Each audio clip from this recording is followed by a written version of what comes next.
Olá, quimicandos! Tudo bem com vocês? Eu sou o professor Ricardo Eletron e hoje a gente vai ter uma aulinha básica aí sobre geometria molecular e polaridade dos compostos orgânicos. Gostou? Então, espere um pouquinho, roda a vinheta e já curta o vídeo!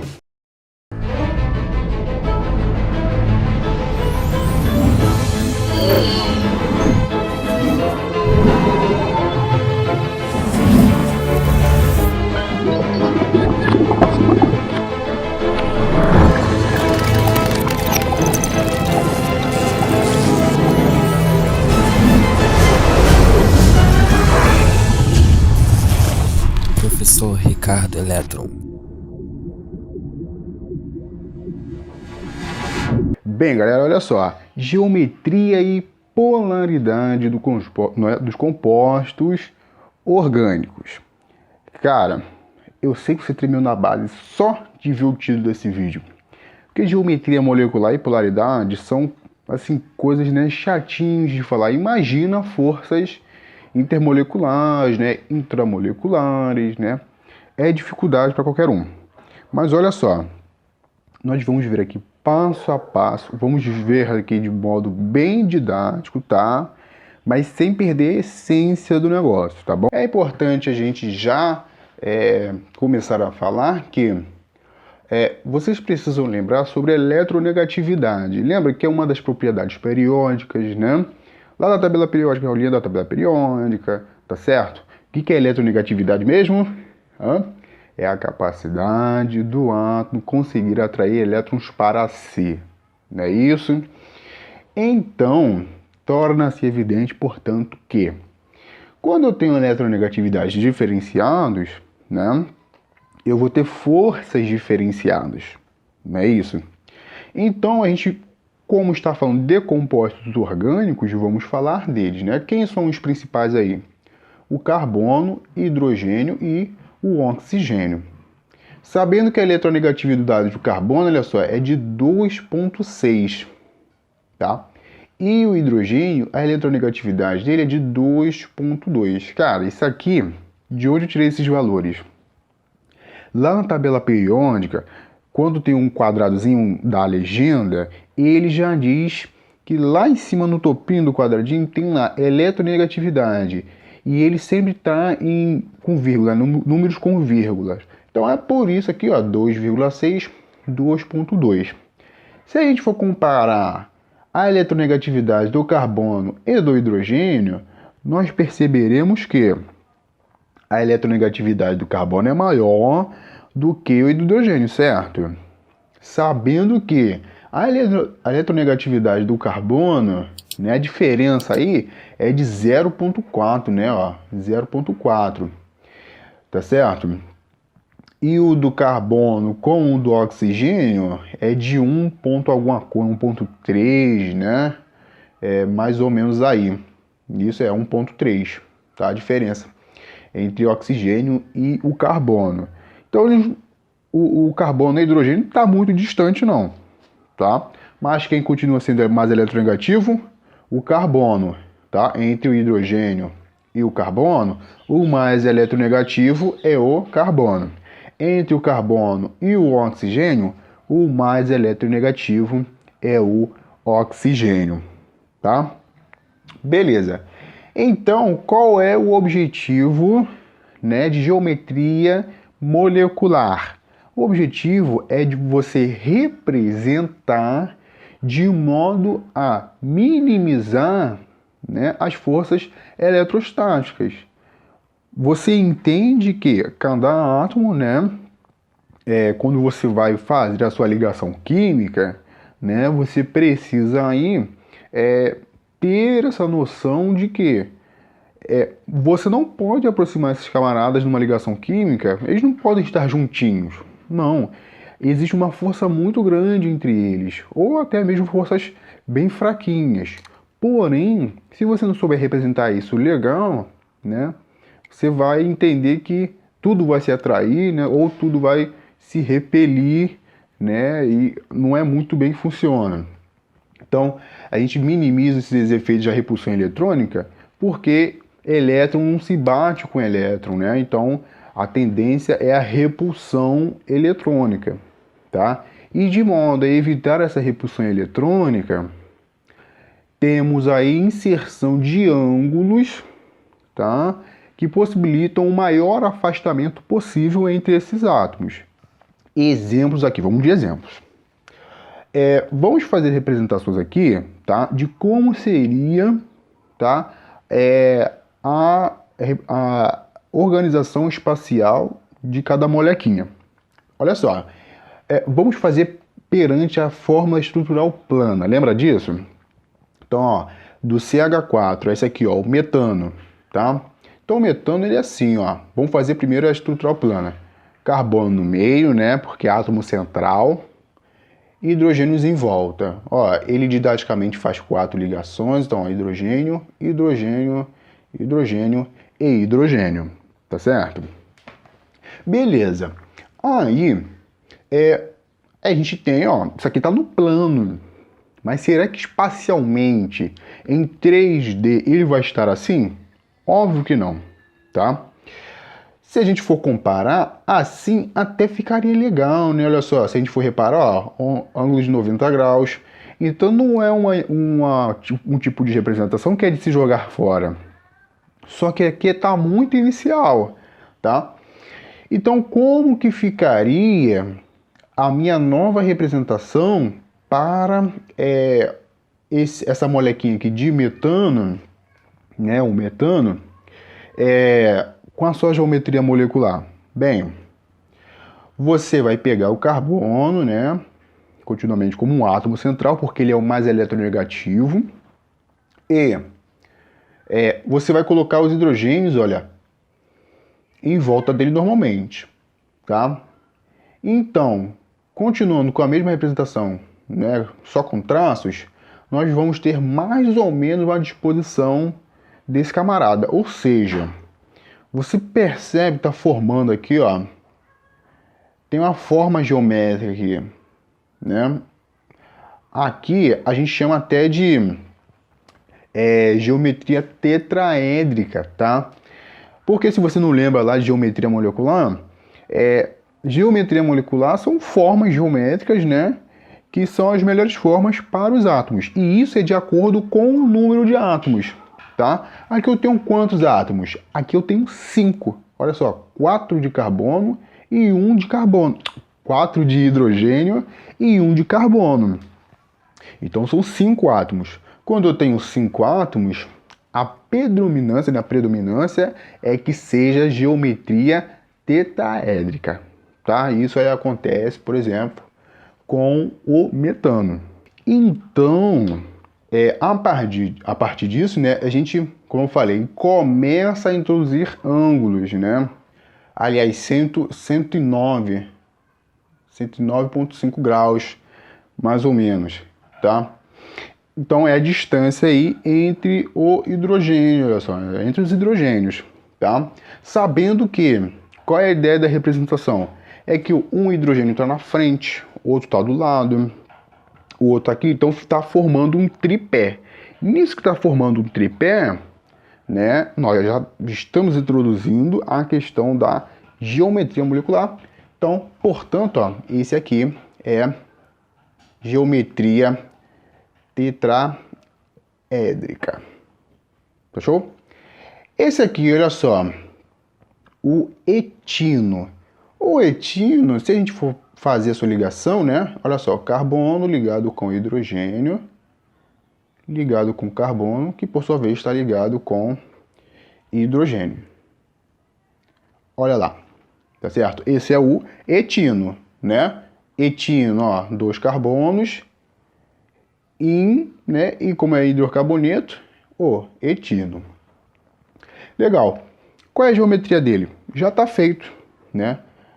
Nós já temos aqui uma formação de ângulo, ó, de 180 graus, tá? De 180 graus. Porque, ó, ele é linear. Pronto, já falei. A outra geometria, ó, está formando uma linha, uma reta, né? Uma horizontal. Por quê? Esse aqui é a melhor distância entre os hidrogênios. Porque vamos pensar, eu tenho hidrogênio em cada ponta. eles vão ficar juntinhos assim? Não vão.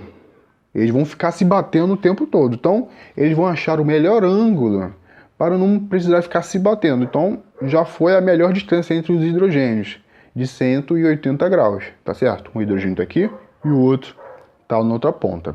Beleza? Show de bola. Agora, para esse camarada aqui, olha só. Esse camarada aqui, né, fazendo essa ligação, olha só como é que nós temos. Vou arrastar aqui. Nós temos que o carbono vai continuar sendo átomo central, né?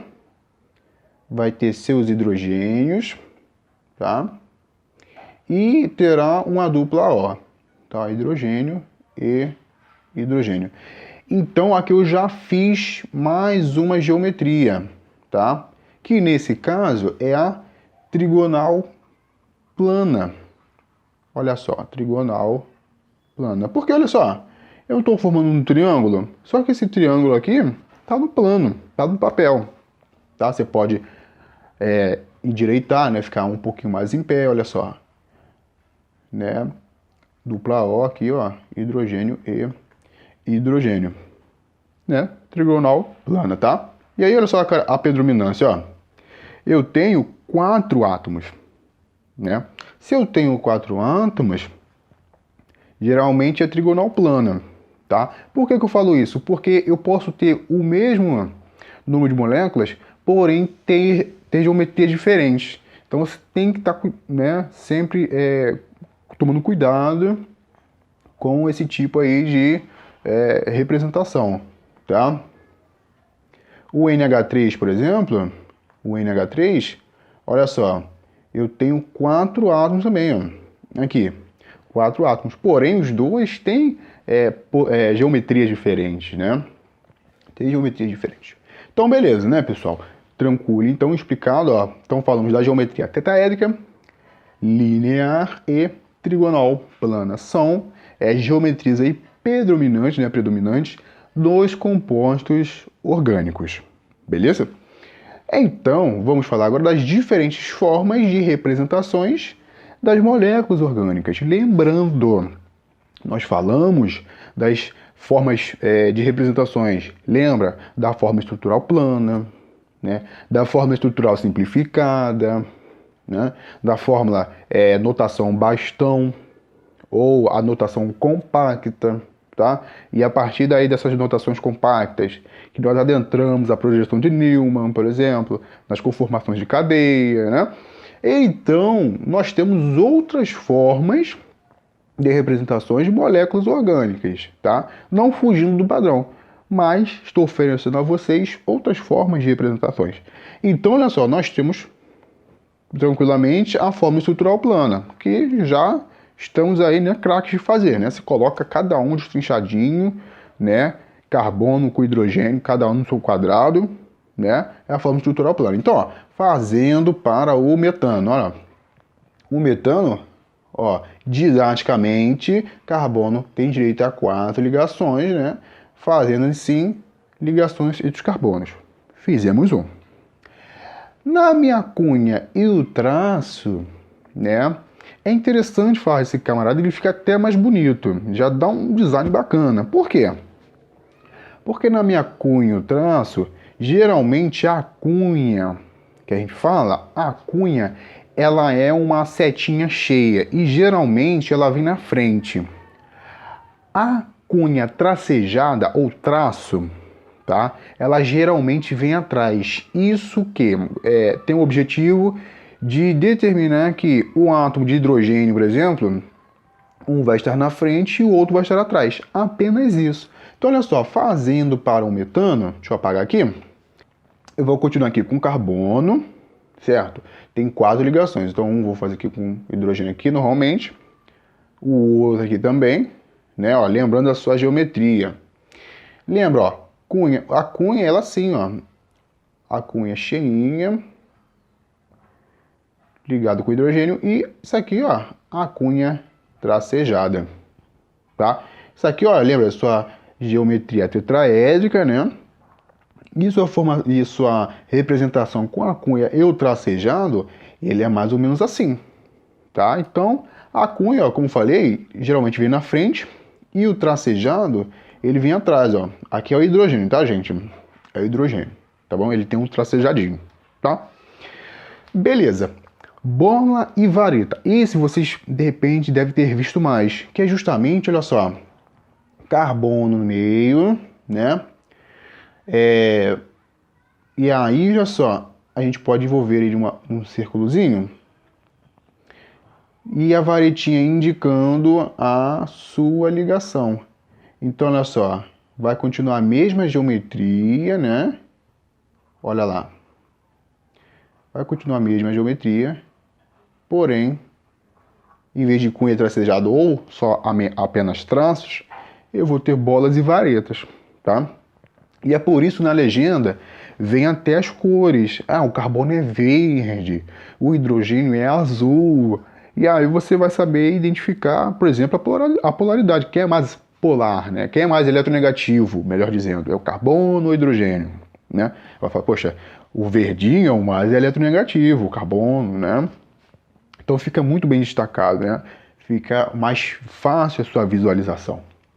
E o preenchimento espacial, ele já é um pouquinho mais moderno, né? Assim como a notação compacta.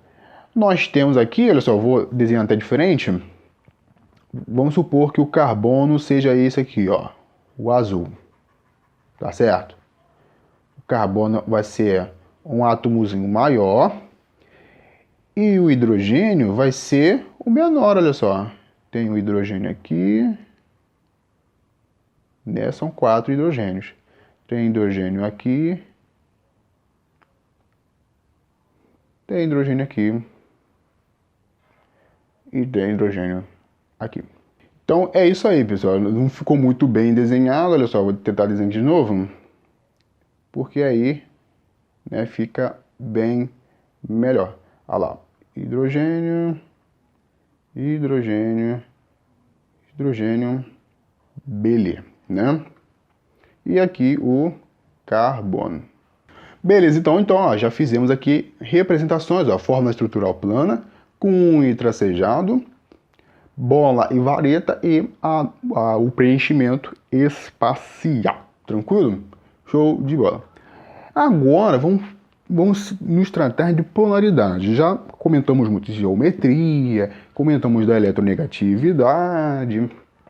E a minha polaridade é aqui que a gente começa a introduzir o FON. Olha lá, de repente você ouviu falar do FON. O que é FON? É a ordem aí, né? É a ordem decrescente, a gente olhando desse sentido aqui, né? Desse sentido aqui, de eletronegatividade, tá? Então, por exemplo, o flúor, ele é mais eletronegativo do que o oxigênio, que é muito mais eletronegativo do que o nitrogênio, tá? Beleza. Aí nós temos também, ó, o momento de dipolo. O momento de dipolo é justamente o cabo de guerra que a gente vai começar a brincar, né? O cabo de guerra. Olha só, fazendo aí para esses compostos aqui. Lembra, o objetivo é dizer se a minha molécula é polar ou apolar. Isso é de acordo com as suas interações, de acordo com as suas ligações, de acordo com as suas geometrias, tá? Então, tudo muito bem influenciado. Então, olha só, lembrando, momento de dipolo elétrico, a gente vai começar a introduzir ele, por quê? Porque vai ser a partir daí que a gente vai utilizar a soma vetorial. Se a minha soma vetorial for igual a zero, portanto, ela vai ser apolar. Se o momento de dipolo elétrico, né, for diferente de zero, ele vai ser polar. Então, olha só. Lembrando, gente, fazer um estudo etimológico aqui, ó. Apolar, ó, de não tem polos. Polar tem polos, tá? CH4, metano. Fazendo aqui para o metano, olha só, hidrogênio. Vamos fazer aqui com a cunha e o tracejado, né? Que eu acho bonito. Então, ó, hidrogênio, hidrogênio, hidrogênio e hidrogênio. Lembra, o hidrogênio, né? ele tem eletronegatividade menor do que o carbono. Mas isso acontece nas 4 pontas.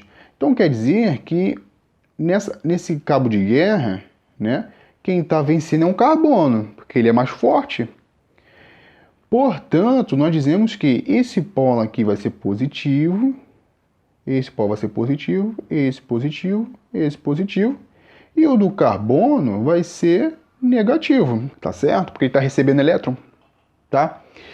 Então, nessa geometria tetraédrica, tá? Para a molequinha do metano, se eu tenho que minhas forças vetoriais, tá? Aqui, nesse caso aqui, ó, vamos chamar de micro U. Ó, lembrando isso aqui, micro, vetor micro. Aqui, ó, micro 2, micro 3 e micro 4. Olha só, o micro 1 mais o micro 2 mais o micro 3 mais o micro 4 está sendo igual a zero. Ou seja, a força é a mesma nas 4 pontas. Quem está ganhando é o carbono. Então, se é igual a zero, olha só, é igual a zero, portanto, essa molequinha do metano vai ser apolar. Tá ok, galera? Compreendido? Não tem polos, tá? Porque não tem ninguém ganhando, né? Além do carbono, tá ganhando as 4, beleza? Os átomos são iguais. Agora, fazendo para esse exemplo 2 aqui, olha só, fazendo para esse exemplo 2. Aí já muda a parada, né? Por quê? Nós continuamos tendo, olha só, 3, 4, 5. Aqui também tinha 5, tá? A geometria nesse caso vai ser a mesma. Então, olha só, nós temos aqui o Cl, carbono continuar no meio, né? Hidrogênio, hidrogênio e hidrogênio. A geometria é a mesma. Agora, percebam, quem é o mais eletronegativo? Olha só a filinha. O cloro, né? Ele é mais eletronegativo do que o carbono e o hidrogênio. Então, gente, isso aqui é para consulta, não é para decorar. Claro, conforme a sua prática de exercício, você vai acabar decorando isso aqui. Não tem, né, problema nenhum. Mas olha só, o cloro ele é muito mais eletronegativo que todo mundo junto. Então a força, olha só, ele vai estar ganhando esse cabo de guerra aí, né? E o hidrogênio vai estar perdendo por carbono. Então olha só, micro 1, micro 2, micro 3. E aqui, ó, micro 4. Então, ó, o hidrogênio perdendo por carbono, os 3 hidrogênios, e o carbono perdendo por cloro. Logo, todo esse pedação aqui vai ser um polo positivo, tá? E esse aqui é um polo negativo do cloro. Logo, nós temos que o micro 1 mais o micro 2 mais o micro 3 mais o micro 4. Nesse caso vai ser diferente de zero, porque o cloro ele é muito mais eletronegativo que todo mundo. Se ele é mais eletronegativo que todo mundo, eu já tenho formação de polos. Logo, essa molequinha aqui, ela é polar. Tá ok? Beleza. E para finalizar, olha só. O Cl4. Aqui, vamos fazer aqui embaixo, ó. C, o carbono no meio, Cl4. Ó. Então, 1, 2, 3, 4, né? Cl nos 4 cantos. Olha só. Aqui eu vou ter o caso parecido com o hidrogênio, né? Porém, quem é o mais eletronegativo? O cloro. Então todas as forças vão estar vindo para o cloro, ó. Ele está ganhando esse cabo de guerra, tá ok? Então todos os momentos de polo elétrico vai ser igual a zero.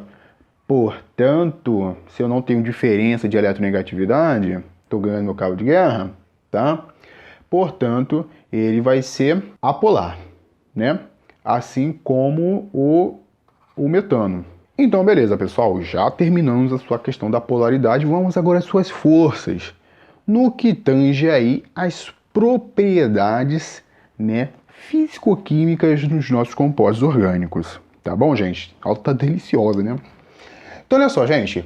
Forças de London, forças de Kinston e ligação de hidrogênio. Cara, provavelmente você não deve ter ouvido, por exemplo, falar de forças de Kinston. Porque, na verdade, né, são questões de nomenclaturas de certas literaturas, né, nos livros encontrados por aí. E eu encontrei um livro que justamente fala das forças de Kinston, que é nada mais nada menos que o dipolo permanente e dipolo permanente. Por que, por exemplo, a gente fala das propriedades físico-químicas dos compostos orgânicos? Porque é aí que a gente passa a analisar que tudo depende de alguma coisa. Se eu tenho ligações fracas, interações moleculares fracas, logo nós temos que o seu ponto de ebulição provavelmente deve ser baixo, deve ser alto. O seu ponto de ebulição deve ser baixo, deve ser alto, tá? Então nós vamos ver aqui que tudo está muito bem ligado, tá? E é a partir disso que a gente já começa a introduzir as suas interações, se eles são fracos, se eles são fortes. Isso é de acordo com o quê? Com a polaridade, interação, né? A sua geometria, então tudo muito bem amarradinho. Então nas minhas forças de London, né, o dipolo induzido, a ligação é muito fraquinha. Se a ligação é muito fraquinha, nós temos que é muito fácil romper as ligações existentes entre as moléculas. Então se é uma ligação muito fraquinha, tá? Logo, qual vai ser a propriedade físico-química? É que o seu ponto de fusão vai ser muito baixo, né? E o seu ponto de ebulição também vai ser muito baixo. Quando eu falo muito baixo, olha só, ponto de fusão que vai estar lá menos 118 graus, por exemplo, graus centígrados. E ponto de ebulição, sei lá, 20 graus centígrados. Muito baixo, você não precisa fornecer tanta energia para quebrar a ligação, né? Passou aqui e evaporou. Por que você, quando passa álcool na mão, você sente, né, um geladinho? Porque quando você passa o álcool na mão, né, ele já evaporou. Questão de segundos já evaporou. Então quer dizer que ele é muito volátil. O álcool puro, ele é muito volátil. Por isso. Por quê? Se ele é muito volátil, quer dizer que ele entra no estado de ebulição muito fácil. Ele muda o seu estado físico da matéria muito fácil, tá? Então é por isso aí que nós temos forças de London. Então, é um exemplo, assim, bem didático, tá, gente? Forças de Kinston são as ligações mais fortes, né? São interações mais fortes. Então é o dipolo permanente, dipolo permanente. O seu ponto de fusão e ebulição já não vai ser muito baixo, vai ser aí moderado. Já a minha ligação de hidrogênio, que é uma interação muito mais forte, né? Vai ser uma interação muito mais forte, logo, né, você vai precisar colocar muita energia em forma de calor para você conseguir quebrar a interação dessas molequinhas. Você, acabar, tá? Então, beleza. Então, a gente consegue aí, né, finalizar dizendo que a interação molecular, quando é muito alta, tá? Se eles estão muito bem amarradinhos, tô bem abraçado. É difícil me soltar. Logo, você precisa de muita energia, né, em forma de calor, por exemplo, para conseguir quebrar, soltar isso aí, tá?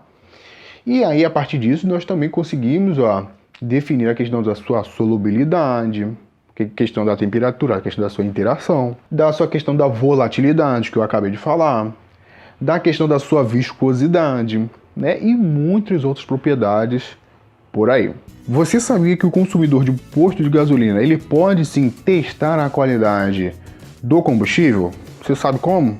Olha só, na realidade, ele faz o teste da bureta. Esse teste da bureta é justamente você pegar o combustível, adicionar uma solução aquosa, uma solução salina aquosa, né?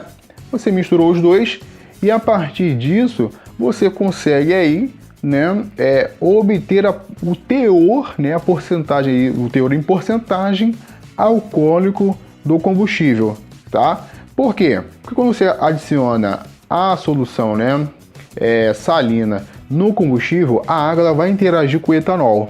Nisso que ela vai interagir com o próprio etanol, nós temos aí como facilmente calcular o teor em porcentagem do álcool presente no combustível. Tá bom, pessoal? Então essa foi a curiosidade de hoje. Então Espero que vocês tenham entendido, compreendido, tá? E curta o vídeo, pessoal, pra ficar bacana, ficar legal, tá? Até o próximo vídeo e valeu!